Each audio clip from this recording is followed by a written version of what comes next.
Hello, everyone. Welcome back to D Squared Stories, an audio fiction podcast bringing you short serialized weekly stories. We'll be continuing with the next chapter of Amoretta. And quick heads up, this audio is going to sound a little disjointed a couple of times later on in the chapter. I really don't have any idea what caused it, so hopefully it's not too distracting. It didn't seem quite worth re-recording for. But anyway, without further ado, let's go into a quick recap and then we'll get started. Last time, the mysterious stranger calling himself Ghost entered the Old Horseshoe Saloon. Jasmine, a local of the town who was treated like an outsider, told him about Phosphon, the corporation with their boot on the throat of the town, and the mystical spirits who barely kept the town from collapse. Ghost, seeming on a mission, shortly departed from the saloon and towards the abandoned library, where he met Arnold, Kelsey, and their daughter Colleen. Colleen was afflicted with a condition called desert lung, which requires medicine that the family can't afford. Ghost makes a pact, one made binding by the spirits, to steal medicine from Phosphon Corp to help Colleen. However, on his way out of town, he came across the sheriff and two Phosphon guards, arresting Jasmine under false pretenses. He seemed to draw for his weapon as the situation only got all the more tense. Chapter 2. A Duel at High Noon. Ghost stood, hand still reaching towards his hip. The one guard held Jasmine by her wrists, while the other one, along with the sheriff, seemed ready to reach for their guns. The crowd of onlookers from the saloon stared, not knowing what to think about this interaction. Ghost was on alert and ready to move. "Last chance," he said. The Phosphon guard held Jasmine tightly as she continued struggling. After it was clear he was not going to let go, Ghost drew and fired a shot. The revolver fired with a click, and before he knew it, the guard holding Jasmine was splattered with paint. The other guard and sheriff were far slower to draw, that by the time they even drew their weapons, they had realized that Ghost had no real weapon of his own. "Very funny," the sheriff said. "Arrest him too." Suddenly another click rang out, and Jasmine was free of her handcuffs. She ran over towards Ghost. "What the guard said. "How did you—" "What, you miss it? That little warning shot was a distraction," he said. Both guards drew their weapons and pointed them at Ghost. Now, I wouldn't do that if I were you." The other guard tried to pull the trigger on Ghost, but his gun was jammed. The other one went to fire, but suddenly the gun was flung from his hand. Next thing they knew, Ghost was right up in front of them, after dashing over. He picked up the cuffs from the ground and with little effort, faked out the guard, pretending to go for an uppercut. In the next instant, he was behind him and used the handcuffs to restrain him. The other guard threw a couple of punches and Ghost simply weaved to dodge them. He went again for an uppercut, causing the guard to have to lean backwards to dodge. As he did this, though, an unseen force suddenly pushed the guard onto his back. The sheriff, who had his hand nervously on his weapon the whole time, started to panic and run away. "The spirits! The spirits are helping this man! He's some kind of warlock!" he said. Ghost chuckled as he watched the cowardly sheriff run away. In his distraction, the other guard got back onto his feet and started swinging wildly at him. Ghost dodged each swing effortlessly again, but his eyes widened as he saw something out of the corner of his eye. "Eat lead, you stooge," Jasmine said. She had picked up the gun that went flying and pointed it at the guard. Ghost made a quick decision to jump in front of him as she was firing. Shock ran across her face, but as the bullets made their way towards Ghost, at the last moment they seemed to deflect, flying off into the ground in various directions. Jasmine dropped the gun. Ghost turned around and with the element of surprise, pulled some rope from his jacket pocket and bound the remaining guard's hands. He then marched over to Jasmine. "Hey, what the hell?" she asked. "What gives?" "Young lady, you're a good person. Good people like yourselves shouldn't be taking lives." "You don't know nothing about me," she said. "I'm not a good person, and they tried to take my life and freedom away." Ghost grabbed her by the shoulder and pulled her in close. "Listen to me," he said. "Taking a life leaves a scar on the soul that will never heal. Take it from me." He then turned his attention to the onlooking crowd. "And all of you," he said, "why did none of y'all stand up for this young lady when you know she's done nothing wrong?" They all muttered to themselves, no one really making an excuse for themselves or the group. "She's one of you, isn't she?" he asked. "Born and raised here. The day you start selling your own to that soulless corporation is the day they truly own you." There was still no audible response to his words. A couple of folks from the crowd looked guilty and remorseful, but many others looked irate, unappreciative of being scolded by this outsider. Ghost simply kicked up his boots and started walking away. The two guards, after squirming, managed to get back up onto their feet and run away together, but he paid them no mind. He just adjusted his hat and continued walking off from there. After some time, Jasmine went running after him. "Hey, wait up, Ghost," she said. Ghost kept walking. "Young lady, what are you following me for?" he asked. What a dumb question that is, she said. I'm an outlaw now. I can't stay back there. I gotta follow you and live my best outlaw life. She drew a cigarette from her pocket and put it in her mouth. She pulled out a lighter and flicked it on and lit her cigarette, taking a big drag. She held out another along with the lighter towards Ghost. You want one, partner? Ghost turned to her. She smiled, but then he licked his fingers and used them to put out the end of her cigarette. She spit it from her mouth and glared at him. He continued walking. What the hell was that for? She asked. Those are no good for you, he said. You'll get lung cancer. She huffed. You don't smoke, you don't drink, you don't bed women, you don't even use a real gun. What kind of outlaw are you? He stopped. He turned to her, pausing for a moment. There ain't nothing more outlaw than transcending the expectations that others have for you, he said. In a world of violence and vice, it's not brave or impressive to go with the flow of these things. To go against the grain, to be kind and act with integrity. That's outlaw attitude. Jasmine paused for a moment. Ghost started walking again, and she quickly followed. You are one interesting fella, she said. I don't know that I agree with you, but I'm interested in tagging along to see more of this outlaw attitude. If you don't mind my asking, why'd you even come here to Amoretta? I was hoping to find something. Or rather, not find something, he said. I wanted to know if something I dreaded was true. Turns out, it is. Jasmine tailed behind him still, having to walk faster than usual to keep up with his long stride. You really like to talk in riddles, don't you, partner? She said. I suppose I do, he said. But what about yourself? I don't reckon you love this place a lot. Why are you still here? You reckon right, but my mama's still here. My pa was just someone passing through. Since my mother got pregnant with me, none of the townsfolk associate with her. I'm all she has left, and she's all I have. I could never drag her out of this old town. You're a good daughter, then. Since you found out this thing you dread, will you be leaving now? She asked. I got a new matter to attend to, Ghost said. I got to find myself some medicine for a young girl named Colleen. Made her a promise. Jasmine's eyes widened with revelation. So that's why the spirits were helping you. They witnessed your promise and were protecting you while you saw it through. That's right, he said. I knew they wouldn't let any harm come my way so long as I was working towards my promise. It's good of you to try to get that medicine for Colleen. Arnold and Kelsey are some of the nicer folks around town, she said. But how do you reckon you're going to get it? I reckon I'm going to infiltrate this Ray Fever's compound and snag enough of it from there to get Colleen to adulthood. That's quite a tall order, she said. How do you even know the medicine will be in there? I got a hunch, and my hunches are never wrong. In Fever's office, the sheriff, still bumbling through his report, nearly collapsed on the desk. Ray slammed his fist into it. You're telling me some stranger in a cowboy hat outwitted you and 2 guards without even having a real weapon? He asked furiously. We couldn't help it, sir, the sheriff said shakily. The spirits zipped around, menacing us, almost as if they were following his commands. The spirits coordinating with an outsider, he asked. The spirits loathe outsiders. They loathe them even more than the townsfolk do. I don't know what to say. It's what happened. Ray glared at the sheriff, who nervously got his hands off his desk and backed away. Ray's eyes softened as the wheels in his head seemed to turn. Create some wanted posters for this ghost, as he calls himself, he said. Let's set bounty at 50,000. If they find him, they can bring him to the Phosphon yard, dead or alive, and collect the money at high noon. Yes, sir. Understood, sir, he said, and then he scrambled out the door. Useless fool. Ray stood in the room for a few moments. He approached the window of his office, carefully peeking to both sides of the hallway. He shuttered the blinds to his door and window. He pulled a pill bottle from his pants pocket, opening it up and popping one into his mouth. He took in a deep breath. Spirits, are you here with me? There was no response. I'd like to make a promise. Ghost and Jasmine were waiting outside a small, old shack of a house. Jasmine rapped on the door with the back of her knuckle a handful of times.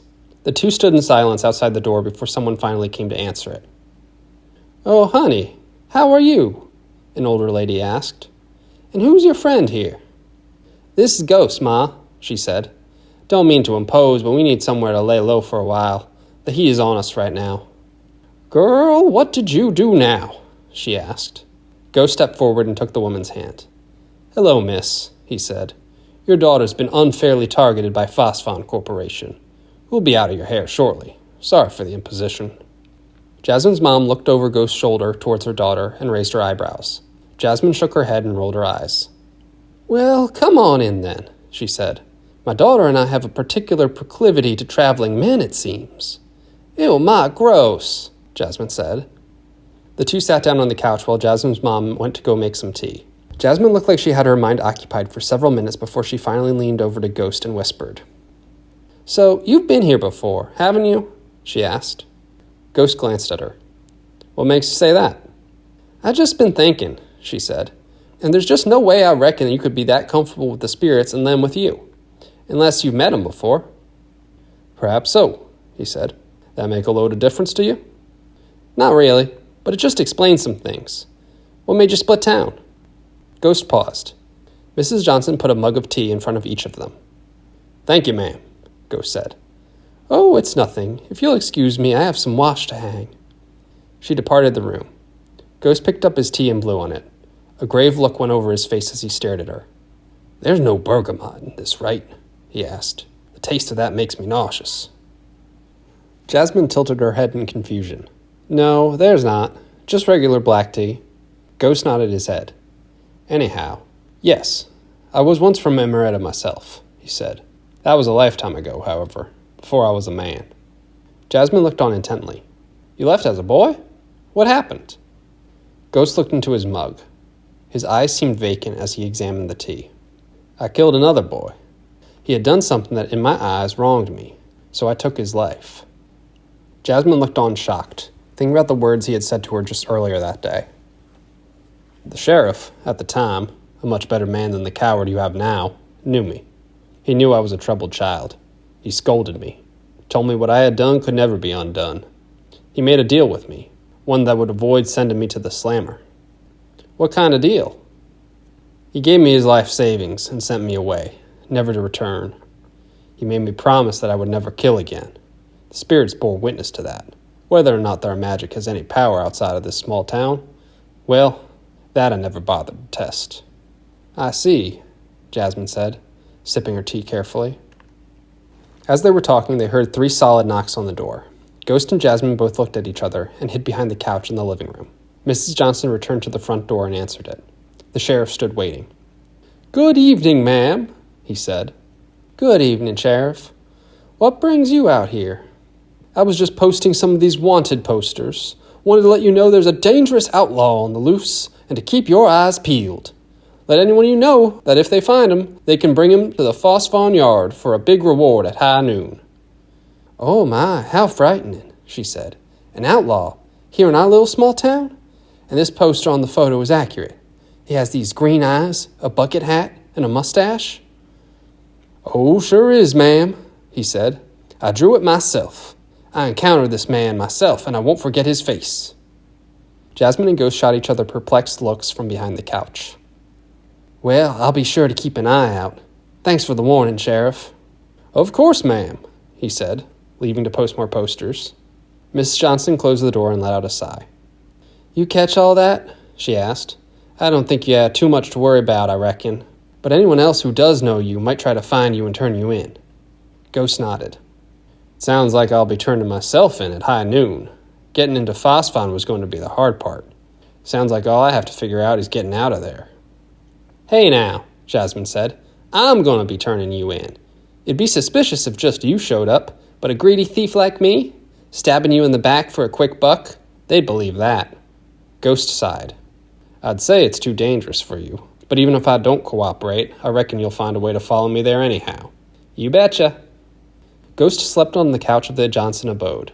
The 3 had breakfast in the morning and played cards to kill the time until it was just before high noon. Ghost put on his jacket and got ready to go out the door. Jasmine gave him a curious look as he did this. "So did you come here with only one set of clothes?" she asked. "Because you didn't have a bag or anything." "No time to be thinking about that," Ghost said. "We gotta focus up. The second you turn me over to them and the spirits free me, I need you to get inside. The medicine will be in Ray Fever's office, while the spirits and I tangle with the guards. I need you to go grab it." "And are you ever going to tell me why you're so dang certain it'll be in there?" she asked. "Maybe," he said, "if we survive." She went behind Ghost and tied up his hands before the two set out from her mother's house. "Is it really the best idea to tie me up here?" Ghost asked. "Shouldn't we wait until we're closer to the facility?" "What if someone were to see us on the way?" she asked. "Plus, then I couldn't do this." She playfully yanked him by the rope and out onto the road. He shook his head frustratedly, but continued to walk in the direction she led him. The two walked several blocks until they were just outside the limits of the town and approaching the massive complex that was the Phosphon facility. They made their way up to the front gate, where a guard stood. "Hey there," she said. "I'm here to claim a bounty on this here outlaw." The guard scanned her. "Hey, aren't you that girl who was supposed to be arrested before he interfered?" "Maybe. Who wants to know?" she asked. "I'd think it's much more important that I'm the only thing keeping the spirits from letting him loose. Unless you'd prefer that." The guard gulped and opened the gate. "Bounty arriving in the shipment yard." The guard escorted the two into the yard where the sheriff and a bunch of Phosphon guards waited for them. The sheriff's face contorted with displeasure to see Jasmine. "Hey, you moron," he said to the guard. "This is an obvious setup. I bet he's not even restrained." Another guard from behind laughed. "That's all right.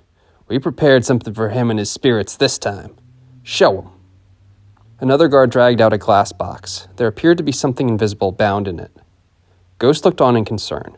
Jasmine discreetly undid his bindings and stood ready. The guard pulled out a device that looked like some kind of technologically advanced magnifying glass. "We've managed to find out," he said, "that these things really don't like intensified sunlight. So I made us a little something that will give us an edge. Would you like a demonstration?" Ghost's voice got shaky as he roared at him. "Don't you dare, you bastard!" The guard flashed an evil grin and turned on the device. Whatever was in the box writhed in pain. Ghost started to dash over towards him. Jasmine ran towards the office building. Guards split in each direction to try to chase them, but stopped suddenly as the whole yard darkened. A bunch of them looked up before immediately averting their eyes from a sudden eclipse that had overtaken the entire area. The sheriff immediately fled towards the exit gate. Ghost roundhouse kicked the guard who had tortured the spirit and smashed its enclosure to free it. "You should have known better than to anger the spirits like this," he said. All guards had their attention turned to Ghost. They pulled their revolvers and started firing at him, but their bullets immediately disintegrated into ash. Suddenly, a bunch of the guards started to float into the air, being carried by their clothes by the spirits. Ghost quickly rushed over to them and pulled a lasso from his jacket. He cast it at a guard, pulling him down and grabbing him by the collar. He did the same with another and used the lasso to bind their legs together. The other guards had been lifted up about a yard or two at this point, and Ghost pulled his paintball revolver from his waist. He aimed and fired just where the guards appeared to be getting pulled from. Each ball of paint splattered. A butterfly in red paint, a flying monkey in green, a propeller cap in blue were just a few of the spirits whose shapes were given visual form by the paint. They dropped their captives and proceeded to flee and shake off their paint. "Stop right there," a voice said. Ghost turned to see the guard who had brought out the magnifying glass holding a knife to what appeared to be a miniature kitten. Its spiritual form revealed by specks of dust from when it was dropped onto the dusty ground. A gust of wind immediately picked up around the guard. "Nuh-uh-uh," the guard said. "Don't think you can intimidate me out of this." "Unhand that spirit," Ghost said. "You have no idea the kind of wrath that will be unleashed on you if you harm it." "You and all these townsfolk sicken me," he said. "You denied the supremacy of humanity by cowering to these pathetic little beings. If I had it my way, we'd eradicate every single last one of these things, pave over this useless flyover town and make it a highway. That way this barren land could finally be of some use." "You pretentious fool. We owe the natural world everything. You would try to stomp on it, all in some vain hope to claim superiority over it? Tell me you're not that lost." "Oh, but you're the one who's lost," he said. "And I'll prove it." Ghost lunged towards him but was too far away as he pulled the knife back, ready to plunge it deep into the spirit. He was about to strike down when suddenly his head exploded into a splurt of blood and gray matter as a bullet drove right through it. Ghost recoiled and turned his head to see the source of the gunshot. "What a moron," Ray said. "I had no idea these buffoons were being so reckless." Ray walked over to the spirit who had been dropped on the ground yet again, putting more dirt on its ethereal cat-like form. Ray picked it up into his hand and gently petted the thing on its head. As he did this, the eclipse caused by the spirit ceased. A gentle gust of wind picked up, and Ray held his hand out, releasing the spirit into the wind, as the breeze removed all the dust particles that revealed its form. Ghost watched on in awe. "They're fascinating, aren't they?" he said. They're a real mirror of one's emotions. Treat them with respect and they'll respect you back. Treat them with malice and they'll show you more malice than you could ever imagine. He chuckled a bit. But you didn't come here to hear me babble about the spirits. Tell me, stranger, why have you come to disrupt my operation here? I came to get some medicine to treat a young girl's desert lung. I know you have some here, Ghost said. Really? You're risking life and limb for a random girl? He asked. Well, I have no idea how you knew it was here, but if they need it, their family should simply pay for it like I do. You know as well as I do that they can't afford it. Ray let out a slight huff. Well, and if they just go around getting handouts from strangers, they'll never learn how to make anything out of themselves. You might help them now, but their learned helplessness will never be undone, and they'll never learn how to pull themselves out of their poverty. Ghost's eye twitched with fury. You cruel monster. Have you no kindness or compassion towards your fellow person? The world has never shown me kindness or compassion. I used to scorn it for that, but now I'm thankful. I would have never been able to rise up from this backwater town if I had. You're a liar and you know it. Ray cocked his head. And why do you say that? Ghost grimaced and bit his lip a bit. Ray pulled a pistol from his pocket. On second thought, he said, I don't really care to know. You must not have been paying attention if you think it'll be as easy as to just shoot me. Oh, you think so? Ray fired a bullet into Ghost's leg. Ghost collapsed onto the ground, grabbing at his leg and wincing in pain as he writhed in agony. He gestured his hand out to direct a spirit to grab the gun from Ray's hand, but nothing happened. He stared in disbelief. You're not the only one who can make promises, stranger, Ray said. I made a promise to myself that I would stop anyone who got in the way of what I wanted. Seems like the spirits won't interfere if two promises are in conflict with each other. This can't be who you are, Ghost said. Raoul, I'm so sorry. Ray's eyes widened. What did you just call me? Ghost just continued to clutch at his leg, ignoring the question, which only set Ray off more. No, tell me, why do you know that name? He said before huffing. Never mind. It's all tricks with you, isn't it? I'll end this before you can distract me. He pointed his gun straight towards Ghost's head, but before he could pull the trigger, someone got in the way. Stop it! Jasmine threw herself in front of Ghost, obscuring Ray's line of sight to his head. Girl, get out of the way. You really want to die for some stranger? This stranger has shown me more kindness than anyone this town ever has. If you want to shoot him, you'll have to shoot me too. Ray's hand started to shake. He averted his gaze to the ground. Get out of the way, I said. I won't. Ray stared at her. Her face was filled with determination and not a hint of fear. A single tear started to roll down his face. She looked on confused at him. He holstered his gun. His arm seemed to flail to his side as he looked distraught. He turned around and ran back to his office building. Jasmine was completely perplexed as to what just happened, but without time to process it, she turned and helped Ghost up to his feet. Come on, let's get out of here. Thank you so much for listening to this chapter of Amoretta. If you enjoyed, please rate the podcast on the app, give it a like on YouTube, and share with anyone who you think might also enjoy. Amoretta is a D2 Stories production. You can stay up to date with Amoretta and all future D2 Stories productions by finding us on social media. That'll be D2 Stories across just about any of the big platforms. I appreciate you listening and hope to have you listen again next week.